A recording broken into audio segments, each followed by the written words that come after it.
السلام کو عطا کیے جانے والے 9 معجزات کا ذکر ہے. پھر فرعون اور اس کے پیروکاروں کے باطل روش کے باعث ان کی ہلاکت کا بھی ذکر فرمایا اور دنیا اور آخرت میں انہیں ملعون یعنی لعنتی قرار دیا. جن بستیوں کو اللہ تعالیٰ نے ہلاک کیا ان میں سے بعض کے آثار موجود ہیں اور بعض کے آثار تک معدوم ہو چکے. ان میں سے ہر بستی والے اپنے ظلم کے باعث ہی ہلاک ہوئے. اللہ تعالیٰ کسی پر ظلم نہیں فرماتا. لوگ خود اپنی جانوں پر ظلم کرتے ہیں. جو شخص عذاب آخرت سے ڈرتا ہے اس کے لیے اس میں نشانیاں موجود ہیں. آیت نمبر 106 سے اللہ تعالیٰ نے انجام کے اعتبار سے لوگوں کی 2 قسمیں بیان کی. 2 قسمیں فرمایا. ایک ہیں سعادت مند لوگ اور دوسرے ہیں بدبخت. فرمایا بدبختوں کا ٹھکانہ جہنم ہے جس میں وہ ہمیشہ رہیں گے اور نیک بختوں کا ٹھکانہ جنت ہے وہ ہمیشہ اسی میں رہیں گے اور ان کے لیے اللہ کی طرف سے نا ختم ہونے والی عطائیں. آیت نمبر 110 میں حضور صلی اللہ علیہ وسلم کو تسلی دی گئی کہ جس طرح یہ لوگ قرآن کے بارے میں اختلاف کرتے ہیں اسی طرح قوم موسیٰ نے تورات کے بارے میں بھی اختلاف کیا تھا اور اللہ نے ان کے اعمال کا پورا بدلہ انہیں دیا. آیت نمبر 112 سے سرکشی کو چھوڑ کر احکامات دین پر استقامت اختیار کرنے اور ظالموں کے ساتھ میل جول رکھنے سے بچنے کا حکم دیا گیا ہے اور فرمایا کہ ظالموں سے میل جول کا انجام دوزخ کی آگ ہے. ہم لوگ نہ شکوہ کرتے ہیں کسی حکومت کو بنے ہوئے 6 مہینے گزرتے ہیں تو شکوہ شروع ہو جاتا ہے حالانکہ وہ خود تو نہیں نہ بنتے ان کو کوئی بنانے والا ہے. تو ظالم کا جو مددگار ہوتا ہے وہ بھی ظالم ہوتا ہے. اس لیے احتیاط کریں. اور یہ صرف سیاستدانوں کی بات نہیں دنیا کے ہر معاملے میں آپ غور کریں کہ آپ کسی ظالم کے مددگار تو نہیں. اللہ تعالی ہمیں حق پر استقامت عطا فرمائے.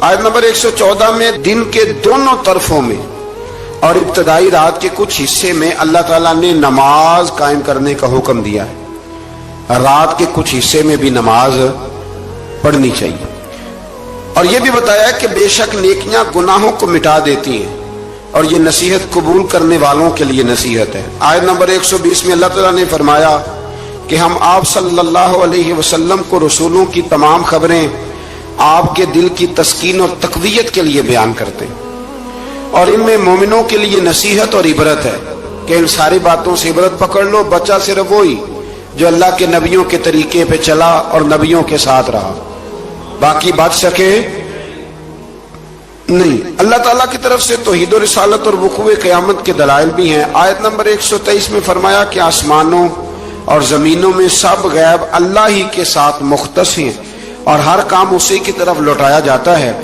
آپ اسی کی عبادت کیجئے اسی پر توکل کیجئے اور آپ کا رب لوگوں کے اعمال سے غافل نہیں ہے. اسی بارے میں نا آگے سورۃ یوسف شروع ہو رہی ہے. اس کو اللہ تعالیٰ نے کہا ہے کہ یہ بڑا پیارا قصہ ہے. احسن القصص کا قصوں میں سونا قصہ. تو یہ کچھ 12ویں پارے میں اور کچھ 13ویں پارے میں ہے. میں نے یہ ارادہ کیا ہے کہ یہ ایک ہی دن پوری بیان کی جائے. ایک بزرگ کی بات لکھی جو تابعی ہیں وہ فرماتے ہیں کہ ان بزرگوں کا طریقہ یہ تھا کہ وہ لوگوں سے چھپ کے نا پہاڑ کے پیچھے عبادت کرتے تھے اور پوزیشن ان کی یہ تھی کہ کسی سے ملتے نہیں تھے. بالخصوص فجر کی نماز سے لے کر عصر کی نماز تک بکریاں رکھی ہوئی تھیں ان کو چراتے رہتے تھے فرات کے کنارے اور نفل پڑھتے رہتے تھے. اس وقت کو ملنے بھی نہیں آتا تھا. ایک شخص بڑی دور سے ان کی شہرت سن کے آیا میں نے تو ملنا ہے. لوگوں نے کہا وہ اس وقت نہیں ملتے ناراض ہوتے. اس نے کہا اللہ کا بندہ ہے نا ناراض ہو بھی جائے گا تو لمبا ناراض رہے گا نہیں. اللہ والے جلدی راضی ہو جاتے. پہنچ گئے. اب وہ بابا جی نماز پڑھ رہے تھے تو کہتے میں نے عجیب منظر دیکھا کہ بابا جی فرات کے کنارے نماز پڑھ رہے ہیں اور ایک بھیڑیا ان کی بکریوں کی حفاظت کر رہا ہے. سبحان اللہ. کہتے میں حیران رہ گیا کہ بھیڑیا تو بکریاں کھایا کرتا ہے اور یہاں چرا رہا ہے. کہتے میں جب گیا تو بابا جی نوافل میں مشغول تھے. مجھے دیکھ کے کہنے لگا اس وقت کیوں آئے. میں نے کہا حضور اگر آ گیا ہوں تو پھر مہربانی کرے قبول فرما لیں.